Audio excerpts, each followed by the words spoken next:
Yeah, I have the fortune of having so many people that I work with. So on an individual basis, um, most would not admit to their level of suffering. And at the same time, they're essentially asking me, are others suffering more? That's the essence of what they're asking. And the concern is, yes, you're suffering and others are suffering in a similar fashion, if not worse. But we're all going to be suffering. I mean, breadlines and all, in the not too distant future. So when I landed coming back from Little Rock and I woke up and they said the country's closed, and I look and I can still see people out driving their cars, and I look and I see people still out shopping. Initially, and I saw the shelves empty at the stores, I thought, well, bread will soon be $7 a loaf. Well, bread's already $7 a loaf. Think about that. So I think what's going to happen is the die is already cast. We're already rolling in a direction. What is happening is the consumers are either fooled or pretending not to know or not wanting to recognize that the dam is already broken. The question is just when. So initially I said 18 months hence. I remember this happened in March. So what I'm thinking is not this September, but the September following this. So we're talking September of 21. Somewhere between February 21 and September 21, I think you see the markets begin to pull back. Here's why. All the monopoly money, all the phony money, all the dumb money is gone. Where it could have been put to good use to spur the economy, right? To force labor and to get people into the labor force and to collect the money back in the natural systems, right? No one would have thought of that. But since we didn't do that, that's going to be the consequence, right? And so many places are closed. Now, it doesn't suggest that the world's going to hell in a handbasket, and I'm sure on the other side of this thing we come out bigger, better, stronger, meaner, leaner, and all that nice stuff. The question is who'll get to the other side, right? And so, while half the economy or more is down, a lot like the movie theaters, right? There are other sectors of the economy, Zoom, for example, that will be exploding as a result of this, and maybe educational channels and systems like that. So again, I'm not suggesting doom and gloom. I'm suggesting a very long, painful downturn, right? So we have expansion peak, recession trough. And no one ever talks about the trough. We talk about recessions, but no one ever wants to talk about a depression. America, the globe as it were, actually is going to be the first global depression. The first one in man-recorded history, right? It's not America in trouble this time. The whole world's in trouble, which means you have no place to go and borrow. You can't even turn to China, who you normally turn to give you a loan. Again, we've all printed too much money, but America in particular has handled the pandemic, I think, in a disastrous fashion. The consequences are going to catch up. So here's what's going to happen. I think what has happened with these tranches of money, the last tranche I almost believe was intentionally withheld from being given to the consumers so that it'll arrive just about the time of the election and, oh God, our Savior saved us. Not the case. So there's a very good chance that Trump will get back in office when the money's arrived just in time before vote day or right around there. But here's what happens in February, March, April, May, June, July. The phony money is run out. And if they had approved this before Congress went to recess, then that money would have been gone already, and the election, the fate would have been sealed. But nonetheless, February, March, April, and all the other months, what will happen is the 401ks will swiftly become no 01ks, and that's when you'll see a market pullback.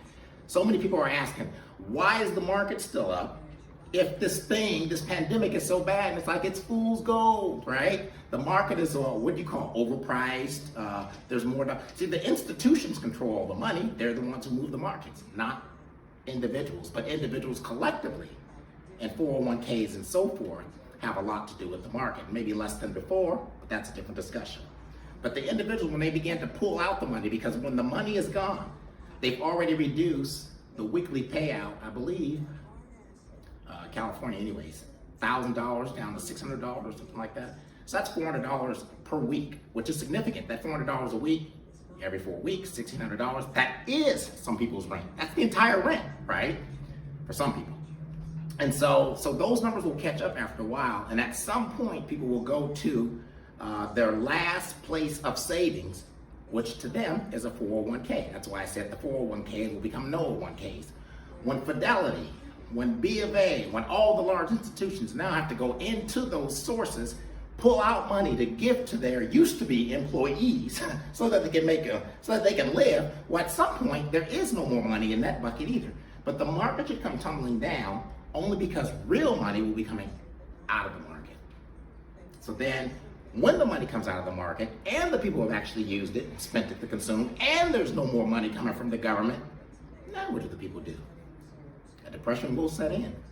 So there'll be some places for people to go to work, right? Some places will hire, particularly stores and things like that, right? There's some things that'll happen even in a depression, or even more so during a depression. What you see is, well, spousal abuse goes up, child abuse goes up, right?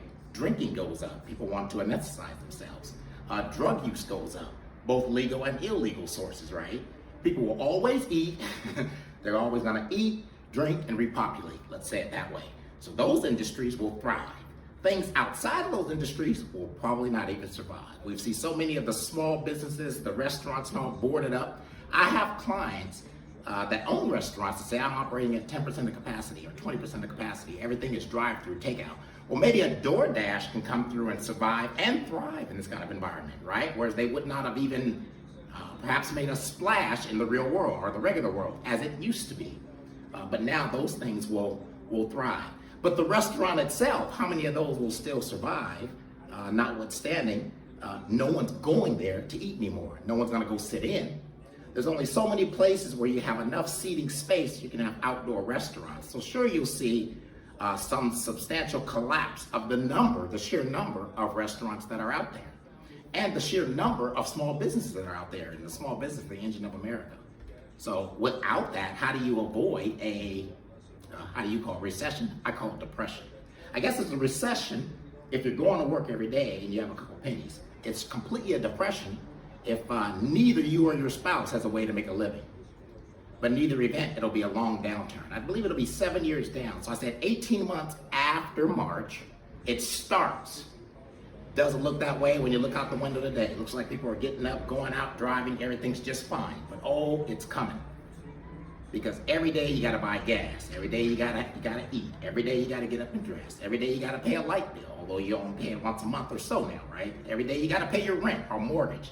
Every day you have to pay a cost. You have a daily cost of living. That can't be met if you don't have a way to meet it. And even if you're going out and maybe there's one or two wage earners still in the household, still going out making a wage, chances are that wage is somewhat substantially less than what it used to be. Unemployment, because the numbers are often wrong, unemployment says that we got 40 million people out of work. I say the number is closer to 50. But what we don't understand is for every person that files for unemployment, there's 3 that should qualify for unemployment. There's 1 who gets it, and there's 2 who throw the computer out the window because they can't check off every box. They get frustrated, pissed off, and they don't report those numbers. So if we look at it this way, we say the American workforce is somewhere in the vicinity of about 150 million people. Now, if it's 150 million people that get up and go to work every day, and there's 50 million of them who have actually qualified for unemployment, wouldn't that mean there's 100 million more that are either unemployed or at least substantially underemployed?